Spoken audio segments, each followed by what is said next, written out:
आज मेरे साथ मौजूद हैं मेरे बाएं जानिब ख्वाजा अदनान ज़हीर साहब, डायरेक्टर जनरल हैं फैटफ सेक्रेटेरिएट के, और मेरे दाएं जानिब है आसिम अली ख़ान जो डायरेक्टर जनरल हैं काउंटर टेररिज्म के मिनिस्ट्री ऑफ फॉरेन अफेयर्स में, और कुछ ही देर में तारिक रुस्तम साहब हमें ज्वाइन कर रहे हैं जो डायरेक्टर जनरल हैं नेक्टा के। आज फैटफ का नतीजा जो है वो मौसूल हुआ है, और अलबत्ता कि पाकिस्तान ग्रे लिस्ट से अभी नहीं निकला है, लेकिन हमारी ज़बरदस्त प्रोग्रेस को फैटफ ने और पूरी आलमी दुनिया ने नोट किया है।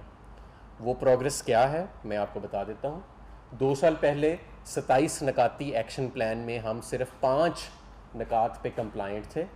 आज हम 27 में से 26 पे कंप्लाइंट हैं, और एक नकात है जिसको हम अगले सेशन में इंशाल्लाह ताला मुकम्मल कर लेंगे। दूसरा, एक टेक्निकल कंप्लाइंस का पैरामीटर होता है, क्योंकि हम फैटफ जो है वो 2 असेसमेंट के क्राइटेरियाज़ में एक ही वक्त में फैटफ में से गुजर रहा है। एक हमारा 27 नकाती एक्शन प्लान है जिसमें से हम 26 नकात को मुकम्मल कर चुके हैं, और दूसरा हमारा एक MER है, यानी कि उसके अंदर 40 नकात थे जिसके अंदर 2 साल पहले हम सिर्फ चंद में 10 के करीब में कंप्लाइंट थे, और इन 2 साल में अब हम 31 में कंप्लाइंट हैं 40 में से। और मैं आपको ये भी बताता रहूँ कि जो मुल्क बहुत ज़्यादा कंप्लाइंट होते हैं, जिनके एडवांस्ड फैटफ के सिस्टम्स होते हैं, वो 30 से ऊपर रिकमेंडेशंस में फैटफ की कंप्लाइंट होते हैं, और पाकिस्तान अब उसमें शामिल हो चुका है। और एक तीसरा जो हमारा एक्शन प्लान के हवाले से हमें 2018 में दिया गया था MER, और हमें असेस किया गया था, और उसके नतीजे में हमें 82 के करीब इफ़ेक्टिवनेस की रिकमेंडेशंस दी गई थी, एक्शन प्लान दिया गया था। ये 82 इफ़ेक्टिवनेस में से हम पाकिस्तान 2 साल पहले किसी एक में भी कंप्लाइंट नहीं था। आज उन 82 में से हम 75 के ऊपर कंप्लाइंट हैं। और ये इन 2 साल के अरसे में जितनी पाकिस्तान ने कंप्लाइंस हासिल की है, फैटफ की तारीख़ में कोई और ऐसा मुल्क नहीं है जिसने 2 साल में 40 में से 31 निकात पे कंप्लाइंस हासिल किए हों और 82 रिकमेंडेशंस उसको दी गई हों, और 2 साल बाद उसने 75 के ऊपर कंप्लाइंस हासिल की हो। यानी कि पाकिस्तान को तारीख़ का सबसे मुश्किल फैटफ का एक्शन प्लान फरवरी 2018 में मिला था, और उसके बाद सबसे लंबा MER भी उसको मिला, और 2 साल के बाद सबसे ज़्यादा तारीख़ में जिस मुल्क ने प्रोग्रेस किया है उन एक्शन प्लान्स पे, वो भी पाकिस्तान है। अब मैं आता हूँ कि हमने जो अभी तक अचीव किया है, मसलन ये 26 में से जो 27 में से जो 26 निकात हैं, इसमें एक नुक्ता रह गया है। जैसे मैंने आपको बताया, अगला जब भी 3-4 महीने बाद सेशन होएगा, हमारा टारगेट होएगा कि हम इस पर मुकम्मल करें, और फिर ये वाला एक्शन प्लान 27 निकाती जो है ये हमारा मुकम्मल हो चुका होएगा। जो दूसरा एक्शन प्लान है जो हमें आज मिला है, ये इसकी नौइयत मुख्तलिफ है, और ये हमें 7 निकाती एक्शन प्लान मिला है। पहले वाला एक्शन प्लान टेररिज्म फाइनेंसिंग पे फोकस था। जो दूसरे वाला एक्शन प्लान हमें आज मिला है 7 निकाती, वो मनी लॉन्ड्रिंग पे फोकस्ड है। पहले वाला एक्शन प्लान इंतहाई मुश्किल और चैलेंजिंग था किसी भी मुल्क के लिए, स्पेशली पाकिस्तान के लिए, क्योंकि टेरर फाइनेंसिंग में हमें हाई रिस्क डिक्लेयर किया गया था, तो हमारे कंप्लाइंस के थ्रेशोल्ड भी ज़्यादा थे। जो दूसरा एक्शन प्लान मनी लॉन्ड्रिंग का हमें मिला है, वो कदरे लेस चैलेंजिंग है, क्योंकि मनी लॉन्ड्रिंग में हम लो रिस्क हैं, तो हमारे कंप्लाइंस के थ्रेशोल्ड्स भी अकॉर्डिंगली एडजस्ट होंगे। जो पहला एक्शन प्लान था वो हम अगले 3-4 माह में इंशाल्लाह ताला उसका जो एक नुकात रह गया है वो हम मुकम्मल कर लेंगे। और ये जो नया एक्शन प्लान 7 निकाती मिला है, जिसको मैंने आपको बताया कि इसके अंदर 7 नुक्ते मनी लॉन्ड्रिंग से ताल्लुक़ रखते हैं। अमूमन मुल्क 2 साल लेते हैं इसको मुकम्मल करने में, हम इंशाल्लाह हमने अपने लिए टारगेट सेट किया है कि हम 12 माह में इसको इंशाल्लाह ताला मुकम्मल कर लेंगे। ग्रे लिस्ट से निकलने के लिए हमें अब ज़रूरी है कि हम दोनों एक्शन प्लान्स जो हैं उनको मुकम्मल करें। मैं यहाँ पे ये भी बताना चाहता हूँ कि ब्लैक लिस्टिंग का कोई ख़तरा मौजूद नहीं है, और अब बहस इसी बात पे हो रही है कि ग्रे से हमने वाइट लिस्ट में कब जाना है। आज मैं फैटफ के प्रेसिडेंट ने जो पाकिस्तान के बारे में कलमात कहे, आपने सुना कि उन्होंने पाकिस्तान का शुक्रिया भी अदा किया, और कहा कि एक मिसाली किरदार अदा किया है पाकिस्तान ने, और बहुत ज़्यादा प्रोग्रेस जो है वो हासिल की है। तो हमारे जितने भी इदारे इसके अंदर शामिल रहे हैं, मैं आपको ये भी बताऊँ कि पिछले 2020 में एक पार्लियामेंट्री ईयर में हमने 17 कवानीन पास किए मनी लॉन्ड्रिंग और टेरर फाइनेंसिंग के हवाले से, दर्जनों रूल्स और रेगुलेशंस बने, और ढेरों हमने कंप्लाइंस की एफ़र्ट्स की, जिसके अंदर सूबे भी शामिल हैं, ministry of interior, ministry of foreign affairs, ministry of finance, हमारे कस्टम्स के हुकाम शामिल हैं इसके अंदर, हमारे FBI के हुकाम शामिल हैं इसके अंदर हमारी सिक्योरिटी एजेंसीज़ शामिल हैं, हमारी इंटेलिजेंस एजेंसीज़ शामिल हैं, हमारे police departments, counter terrorism departments शामिल हैं। और ये एक यक तरफ़ा और हमारी ज़ाहिर अदलिया, हमारी प्रोसिक्यूशन सर्विसेज, उनका बड़ा कलीजी किरदार है इसके अंदर कि हमने इतनी ज़्यादा प्रोग्रेस हासिल की है। तो आज हमारी प्रोग्रेस को एक्नॉलेज किया जा रहा है। अलबत्ता कि अभी ग्रे लिस्ट से निकलने का सफ़र कुछ बाकी है, लेकिन पाकिस्तान की आज वो सूरत हाल नहीं जो 2 साल पहले थी, और अब हम हाई कंप्लाइंस के थ्रेशोल्ड्स के करीब हैं फैटफ के इस प्रोग्राम के अंदर। हमारे मुस्तकबिल के अंदर भी हमने अब इंशाल्लाह, जो मैंने आपको बताया, अगला 1 साल हमने टारगेट किया कि अगले 3-4 महीने में जो एक नुक्ता रह गया है 27 में से, उसको भी मुकम्मल करेंगे। और जो 7 नुक्ते रह गए हैं मनी लॉन्ड्रिंग के हवाले से, जो दूसरे एक्शन प्लान के हवाले से, उसको भी हम इंशाल्लाह ताला विदिन 12 मंथ्स कंप्लीट करेंगे। और जब हम ये दोनों एक्शन प्लान्स कंप्लीट कर लेंगे तो फिर ही हम ग्रे से वाइट में जाएंगे। लेकिन इस दौरान मैं समझता हूँ कि ब्लैक लिस्टिंग का कोई ख़तरा नहीं, और ना ही ग्रे लिस्टिंग में रहने से हम पे कोई सैंक्शंस या एक्स्ट्रा ड्यू डिलिजेंस किसी भी मुल्क की तरफ से हम पे लागू होती है। तो अब मैं आपके सवाल लूँगा जी।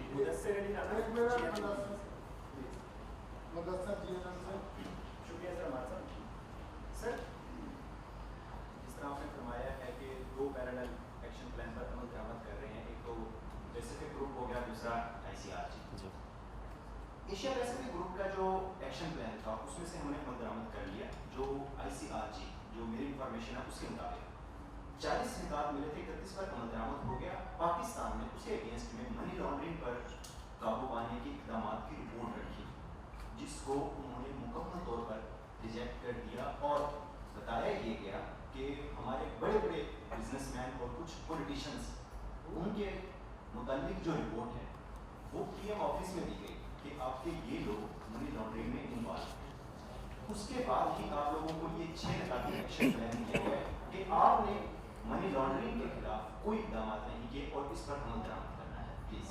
नहीं, ऐसी कोई बात नहीं है कि कोई ऐसी लिस्टों के ऊपर नहीं है फैटफ चलता। फैटफ जो है वो सिस्टम्स के ऊपर मुनसर है और कवानीन के ऊपर मुनसर है। और ये पहली दफ़ा मैं ये इन्फॉर्मेशन सुन रहा हूँ, ऐसी तो कतन कोई बात नहीं है। मैं आपको बता देता हूँ कि जो हमारे 40 में से 31 टेक्निकल कंप्लाइंस का फ्रेमवर्क है, उसके अगेंस्ट हमें एक्शन प्लान नहीं मिला। वो तो मैंने आपको बताया कि 30 से ऊपर वो मुल्क होते हैं जो हाई कंप्लाइंस में होते हैं और हम उसमें शामिल हो गए हैं। हमारा जो 82 रिकमेंडेशंस थी MER की, उसमें हमने 75 पे अमल दरामद किया और बाकी 7 के ऊपर हमें जो है वो एक्शन प्लान मिला है। जो चीज़ें रह गई हैं, MLA एक्ट हमने एक रिवाइज्ड पेश किया था और उसकी ऊपर हमें कंप्लाइंस भी मिली पिछले ICRG के एक्शन प्लान में। उसमें हमने एक शिक डाली थी और ये शिक जो थी, ये दूसरी जो जमातें हैं जो हुकूमत में शामिल नहीं हैं उनकी रजामंदी के लिए और एक कंसेंसस के लिए डाली थी कि जिस शख्स पे मनी लॉन्ड्रिंग की तशवीश हो रही है उसको इसके बारे में इन्फॉर्म किया जाए। ये उनकी एक थी, इसके ऊपर फैटफ ने एक इतराज़ किया है।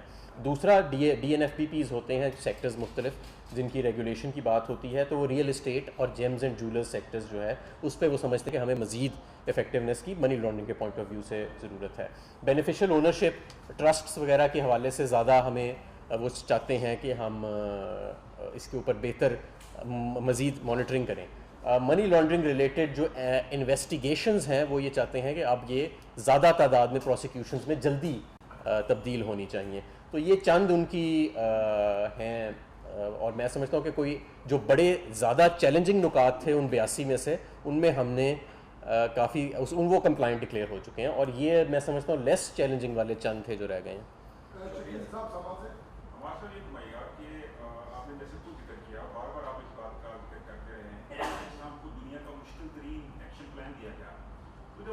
एक्शन प्लान मिल रहा था उस वक्त हमारी डिप्लोमेटिक फ्रंट के ऊपर फेलियर था कि हम इसको रेजिस्ट नहीं कर सके, या फिर हम 26 मुकाबले हम कर चुके हैं, 27 ऑलमोस्ट हो चुके हैं, टेक्निकल कुछ चीज़ें रह गई हैं, तो अभी भी हम जो उसी स्टेज पे खड़े हैं, हम अभी भी 2-3 ममालिक से ज़्यादा ममालिक की क्यों सपोर्ट हासिल नहीं कर सके? क्या हमारा ये बहुत बड़ा डिप्लोमेटिक फेलियर नहीं है कि हम दुनिया का मुश्किल तरीन एक्शन प्लान अमल कर रहे हैं और करीब भी पहुँच गए हैं, अभी तक हम ग्रे लिस्ट में हैं? और सेकंड ये बताइएगा कि जो सज़ाओं पे और प्रोसिक्यूशन के ऊपर जो जोर दिया है फैटफ ने, आप बता सकते हैं कि कितने लोगों को सजाएं मिली हैं और आगे आने वाले दिनों में इस प्रोसेस को कितना मज़ीद तेज़ करें? आपको इसके ऊपर मुकम्मल तफसील दे देंगे और वो नेक्टा के आ भी गए हैं। देखें, जो सबसे मुश्किल तरीन एक्शन प्लान मिला वो तो फरवरी 2018 में मिला था और उस वक्त हमारी हुकूमत नहीं थी। लेकिन उसके बाद हमने इसको जिस तरह टेकअप किया वो आपके सामने एक मिसाल है। और फैटफ एज एन ऑर्गेनाइजेशन भी बदल रहा है। आज से शायद 10 साल पहले ये वो फैटफ नहीं था जो आज फैटफ है। पूरी दुनिया में इसकी अहमियत, और पहले ये सिर्फ टेक्निकल कंप्लाइंस पे फोकस्ड होते थे, अब ये इफ़ेक्टिवनेस के ऊपर इनकी फ़ोकस जो है वो जा चुकी है।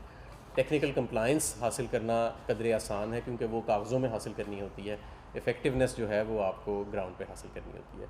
तो ये सारी चीज़ें जो हैं ये अपनी जगह सही, लेकिन हमारी जो प्रोग्रेस रही है वो मैं समझता हूँ मिसाली। इसके अलावा कोई और आपका सवाल था? सजाओं के हवाले से और प्रोसिक्यूशन और वो उस डेटा आपको हम शेयर कर देंगे उस हवाले से। जी अरे सर। रावला साहब जानते हैं नहीं, हमारे भाई इसका आगे किस्सा है जो 27 पॉइंट है, उसमें वही है यूएन के जो डिक्लेयर टेररिस्ट है उन्हीं की सजाओं के हवाले से और प्रोसिक्यूशन के हवाले से बात होगी। ऐसे कितने केसेज हैं, उनमें क्या पेश रफ्त है? अगर आप जिस तरह कह रहे हैं कि 3-4 माह में उस पर इम्प्लीमेंटेशन हो जाएगा, तो कितने केसेज हैं ऐसे जो जिस पर ये जिक्र कर रहे हैं? नहीं, कोई ऐसे डिफाइंड केसेस नहीं है, कोई डिफाइंड केसेस नहीं होते। रीज़नेबल एफर्ट्स, जो फैटफ की मेथडोलॉजी है वो कहती है कि कंट्रीज़ ने रीज़नेबल एफर्ट्स करनी है, जो यूएन डेजिग्नेटेड एंटिटीज़ हैं या दूसरे एंटिटीज़ हैं किसी भी तरह से जो टेररिज्म फंडिंग में इन्वॉल्व हैं, उनकी कोई प्रोसिक्यूशन और इन्वेस्टिगेशन के लिए। हमारे ख्याल में तो हम ऑलरेडी मुकम्मल कर चुके थे ये, लेकिन उन्होंने कहा है कि इसमें मज़ीद आप थोड़ा मेहनत करें। आप तकरीबन जो पार्शियल कंप्लाइंस में हम अभी हैं, लेकिन पार्शियल कंप्लाइंस के भी हायर लेवल पे हमें बताया गया कि हम हैं, और तकरीबन बॉर्डर पे ही हम हैं इसको कंप्लीशन के लिए। तो वो इंशाल्लाह ताला अगली दफ़ा कंप्लीट कर लेंगे हम। अच्छा जी सर, हमारे साथ एक तो जो 26 पॉइंट आपने किए हैं और एक रहता है वो कन्विक्शन से मुताल्लिक है, प्रोसिक्यूशंस इन इन्वेस्टिगेशंस के। कि दुनिया के किसी और मुल्क के साथ फैटफ ने इस तरह का मुतालबा किया है कि जो किसी भी मुल्क के आज़ाद मुल्क हो और वहाँ अदलिया मौजूद हो और इस तरीके से वो कहे कि जी आप सजाएँ दें के और हमें सबूत दें और फिर हम इस बात को जो है आप करेंगे। तो दूसरा ये सर, ये ज़रा बता दीजिएगा कि कहा यह जा रहा है कि ज़्यादातर जो है वो IMF हो और फैटफ हो, इस तरह के प्लेटफॉर्म को पाकिस्तान के बारे में तौर ख़ास जो है आर्म ट्विस्टिंग टूल के तौर पर यूज़ किया जाता है कि इसको लिंक किया जा रहा है किसी हद तक जो है वो अमेरिका के अफगानिस्तान से इनखला के साथ कि जब तक पाकिस्तान उसमें है तो ये शायद आप पूरा कंप्लाइंस भी करते तो मुश्किल होगा कि इससे निकलना। किस पे तरह देखें, हमें तो कभी फ़ेस टू फेस ऐसी कोई बात नहीं की गई कि किसी मुल्क के जियोपॉलिटिकल अज़ाइम के साथ आप का लिंक्ड है ये फैटफ का प्रोग्रेस जो है। और प्रोग्रेस हमें मिलती भी रही है, बेपनाह मिली है। आज फैटफ के सदर को भी आपने सुना कि उन्होंने जो तारीफ़ी कलमात कहे पाकिस्तान के लिए।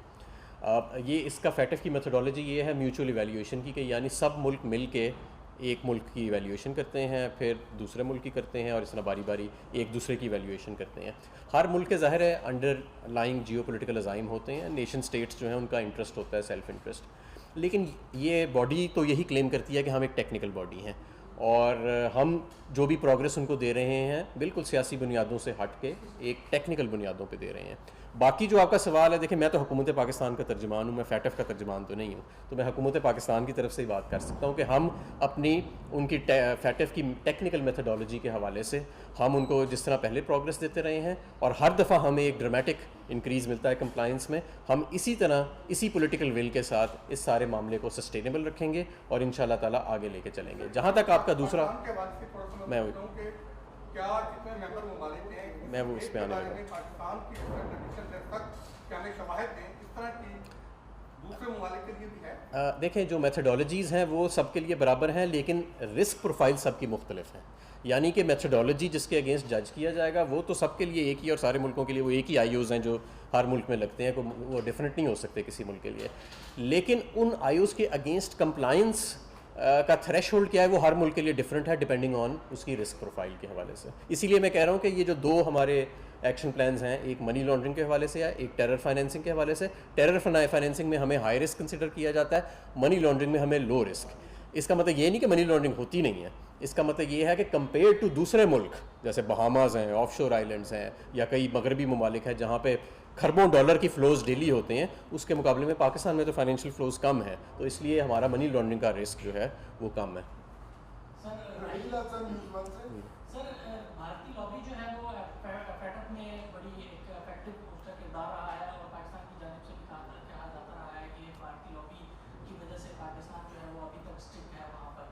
तो क्या आपको लगता है कि पाकिस्तान को भी जो टेक्निकल कंप्लायंस है वो काफ़ी हद तक पूरी हो चुकी है, जो आप कह रहे हैं कुछ टेक्निकल पॉइंट्स रह गए हैं, उससे हटकर पॉलिटिकल जो कन्फ्रंट है वो करना चाहिए भारत को वहाँ पर? देखें, जो भारत का जो असली चेहरा है, मैं समझता हूँ फैटफ के प्लेटफॉर्म पे वो बड़ी बुरी तरह बेनकाब हुआ है, क्योंकि उन्होंने अपना ओवर प्ले किया है हैंड। और आप सबको पता है, वो कहें या ना कहें, फैटफ में सबको पता है कि भारत जो है उसका एक ही मकसद है कि पाकिस्तान में को फैटफ के अंदर जो है वो पोलिटिसाइज़ करे इस फैटफ के टेक्निकल फोरम को। और हम हमेशा ये पॉइंट फैटफ के जो हुकाम है पेरिस में उनसे रेज़ करते रहते हैं, और उनको मालूम भी है ये चीज़ कि भारत ये कर रहा है। इसलिए मैं समझता हूँ कि भारत के जो अब ख्यालात होते हैं वहाँ पे, या जो उसकी पोलिटिसाइजेशन की एफर्ट्स होती हैं, क्योंकि वो अब इतनी विजिबल हो चुकी हैं, तो वो अब अपना वज़न खोती जा रही हैं वक्त के साथ साथ। मिनिस्टर साहब, टेरर फाइनेंसिंग की अगर बात की जाए तो पाकिस्तान ने इतना सीरियस लिया है टेरर फाइनेंसिंग को कि अगर किसी का बाप यहाँ पे $100 अपने बच्चे को भेजता है किसी मामले के लिए, उसको कैश कराने के लिए भी कम से कम 1.5 घंटा चाहिए होता है, पूछगिछ होती है, अजीबोगरीब से सवालात होते हैं, उसके बावजूद अभी भी हम उस टेरर फाइनेंसिंग में फॉल कर रहे हैं।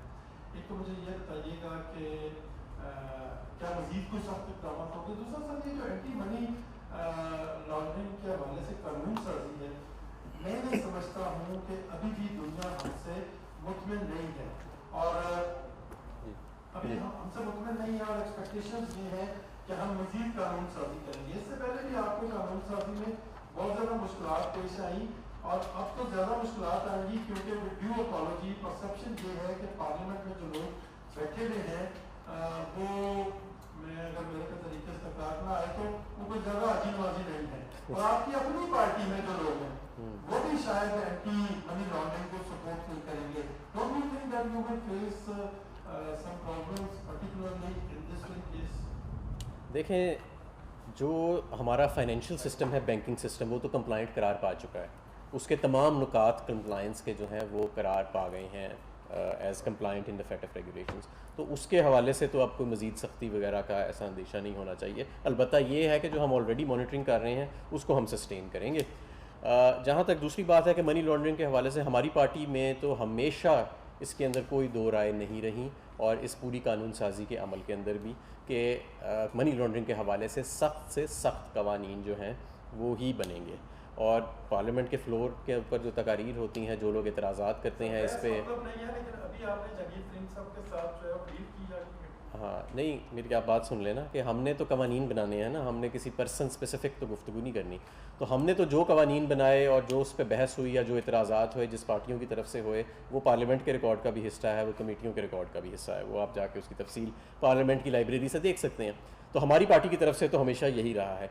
अब ज़्यादा कानून साजी के अलावा एक दो चीज़ें नकात कानून साजी की हैं, ये इन्फोर्समेंट रिलेटेड चीज़ें हैं जिसको हम मनी लॉन्ड्रिंग के अंदर कवर करेंगे। और जैसे कि मैंने आपको बताया कि मनी लॉन्ड्रिंग के जो अब 7 पॉइंट एक्शन प्लान है वो ज़रा लेस चैलेंजिंग है कंपेयर टू जो हमारा 27 नकाती था एक्शन प्लान माजी का जो टेरर फाइनेंसिंग पे था, उसमें से हम 26 पे कंप्लाइंस पा गए हैं। तो इंशाल्लाह 1 साल में इसको भी मुकम्मल कर लेंगे। शोएब निज़ामी साहब, दुनिया हमारा सर सवाल ये कि सर हमारी जो कैपेसिटी बिल्डिंग है, चाहे वो जुडिशरी की हो या फिर जो है वो जूनियर्स की हो या फिर स्टेट एजेंट्स की हो, इसको जो है वो अपग्रेड करने के लिए या इनकी कैपेसिटी बिल्डिंग करने के लिए क्या आपके प्लान है? आगे 1 month के अंदर इस बारे में क्या देखेंगे? जी, नेक्टा की पूरी एक आउटरीच है, और मैं दरख्वास्त करूँगा नेक्टा के डायरेक्टर जनरल से कि वो इस पर अपने ख्यालात का इजहार कर दें। पहले वो जवाब दे लें, जवाब दें। जी थैंक यू। बिल्कुल आपकी बात दुरुस्त है कि आउटरीच के हमारे प्रोग्राम जो हैं ना सिर्फ फैटफ के हवाले से बल्कि अदरवाइज़ भी मुल्क के अंदर जो भी जितनी भी लॉ इन्फोर्समेंट एजेंसीज़ हैं वो वक्तन फ़क्तन उनके मुख्तलिफ प्रोग्राम जो हैं वो बनाए जाते रहते हैं और इम्प्लीमेंट किए जाते रहते हैं। फैटफ के हवाले से भी काफ़ी सारे ऐसे इक़दाम किए गए हैं जिससे कि मुख्तलिफ agencies including the law enforcement agencies उनको जो है वो उनकी कैपेसिटी बिल्डिंग जो है वो की जाए।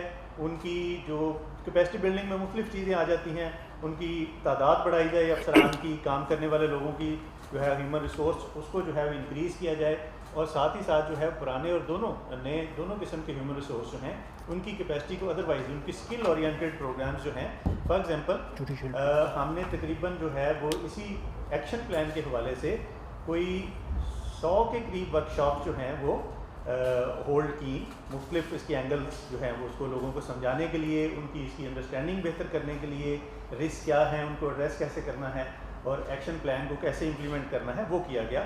UNODC एक अदारा है, उसके साथ मिलकर हमने बहुत काफ़ी एक्सटेंसिव एफर्ट की है, और उसने पिछले 3 साल के अंदर उन्होंने भी तकरीबन जो है वो 30 से ज़्यादा ऐसी जो हैं वो ट्रेनिंग सेशन जो हैं हमारे साथ होल्ड किए हैं। तो इस तरह मुख्तलिफ प्रोग्राम, नेक्टा के अपने प्रोग्राम जो हैं, हमने भी कोई 20 के लगभग जो हैं वो ट्रेनिंग प्रोग्राम चलाए हैं, सारी इन चीज़ों को जो है वो लोगों की कैपेसिटी बढ़ाने के लिए। और उससे बड़ा फ़र्क पड़ा है कि लोग जो हैं जहां 2018 में हम खड़े थे उससे हम बहुत बेहतर पोजीशन में खड़े हैं। आप लोग इस सारी चीज़ को, जो मनी लॉन्ड्रिंग को, टेरर फाइनेंसिंग को, इसको बहुत बेहतर तरीके से समझते हैं। दैट इज़ वाई कि ये उसके रिजल्ट्स आपके सामने हैं कि हमने 27 में से 26 पॉइंट्स जो हैं वो उनको एड्रेस किया है। तो ये इसी वजह से हुआ है कि हमारे लोगों ने उसको समझा और उसको अच्छे तरीके से इम्प्लीमेंट किया। लास्ट क्वेश्चन जी। मलिक साहब बोल्डिंग आप एक तो ये बता रहे हैं कि 27 में से 26 तक आप पहुंच गए आस्ता आस्ता, फिर नए आते हैं। मनी लॉन्ड्रिंग के हवाले से पहले ही आप लोगों ने कानून साजी की और ऑपोजिशन कह रही थी आपको, तो ये तो एफर्ट की क्यों कोई ऐसी कोई डायरेक्शन नहीं, क्या आप लोगों ने उनकी डायरेक्शन आपकी तरफ करवाई है? क्योंकि ऑपोजिशन तो यही कह रहे हैं। एनर्जी के आप मिनिस्टर हैं, पिछले दिनों की शॉर्टेज काफ़ी थी, फिर अब की ताज़ा तरीन सूरत हाल तो बता दें। आज का ज़रा फैटिव पे रखते हैं, फिर कल कर लेंगे ये दूसरी चीज़ें। नहीं देखें, जो हमें मनी लॉन्ड्रिंग के हवाले से MER है वो 2018 से मिला हुआ है, और उसके 82 रिकमेंडेशंस थे मनी लॉन्ड्रिंग रिलेटेड, जिसमें से आज हम 75 पे कंप्लाइंट हैं। तो मैंने आपको जैसे बताया कि 2 हम पैरेलल स्ट्रीम्स में 2-3 साल से चल रहे हैं 2018 से। एक MER की स्ट्रीम है जो मनी लॉन्ड्रिंग पे फोकस्ड, और एक हमारा ICRG का टेरर फाइनेंसिंग का एक्शन प्लान है 27 निकाती। तो ये दोनों स्ट्रीम्स जो हैं ये अलग-अलग अपनी अपनी टाइमलाइंस पे चल रही हैं। एक में से हम 2 साल में 27 में से 26 पे आ गए हैं, और दूसरे में हम 82 में से 75 पे आ गए हैं, 7 रह गए हैं। और इंशाल्लाह ताला हमने अपने लिए टारगेट सेट किया है कि इंशाल्लाह ताला 1 साल के अंदर हम इसमें दोनों मुकम्मल करेंगे, वाइट लिस्ट में जाएंगे, और ब्लैक लिस्टिंग का अल्हम्दुलिल्लाह कोई ख़तरा नहीं। शुक्रिया। वफाकी वज़ीर हम्माद अजहर की प्रेस कॉन्फ्रेंस इस्लामाबाद से बराह रास्त हमने आपको दिखाई। FATF के 27 में से 26 निकात पर पाकिस्तान अमल दरामद कर चुका है, और जो नया एक्शन प्लान अब बनाया गया है वो इंसदाद मनी लॉन्ड्रिंग के हवाले से है।